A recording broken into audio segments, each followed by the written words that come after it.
my name is Melissa Ward. I am a postdoctoral associate in the Community-Based Research Institute, and I'm presenting on behalf of my co-authors, Women's Barriers to Opioid Use Disorder Care Provider Views. Briefly, women are more likely to experience chronic pain. They develop OUD at lower dosages and shorter lengths of time compared to men, and they experience traumatic events as children and as adults more frequently compared to men, including sexual abuse, emotional abuse, and domestic violence, which is a known risk for opioid dependence. We also know something's going on with women because rates of neonatal opioid withdrawal syndrome have increased dramatically in the last several years.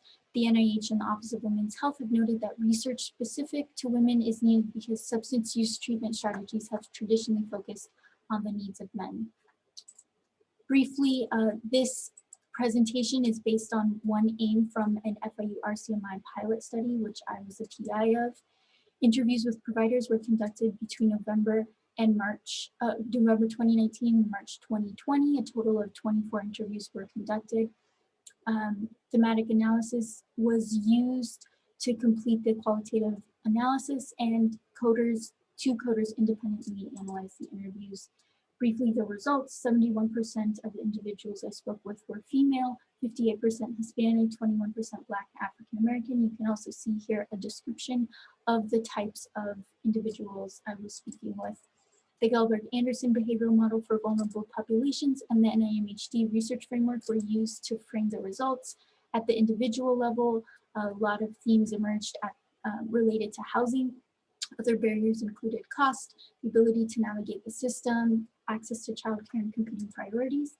At the interpersonal level, barriers included MAT stigma, fears around child custody, lack of family support, lack of social support, negative provider interactions. Enabling factors were often the converse of those things.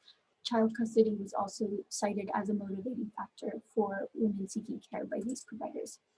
At the community level, availability of services was a huge barrier, as well as shame and stigma around addiction, as well as addiction treatment. Looking at along the OUD cascade of care, many of the barriers cited by providers occurred early on in the engagement and care phase of the cascade of care. When individuals discussed retention in care, one of the main barriers was cost. Here's a quote discussing the role of shame and stigma in this situation and sort of how it serves as a barrier to care for women. Some of the implications: disparities for women may be occurring early in the cascade of care. At that engagement and care level, shame and stigma play an important role in disparities for women as well.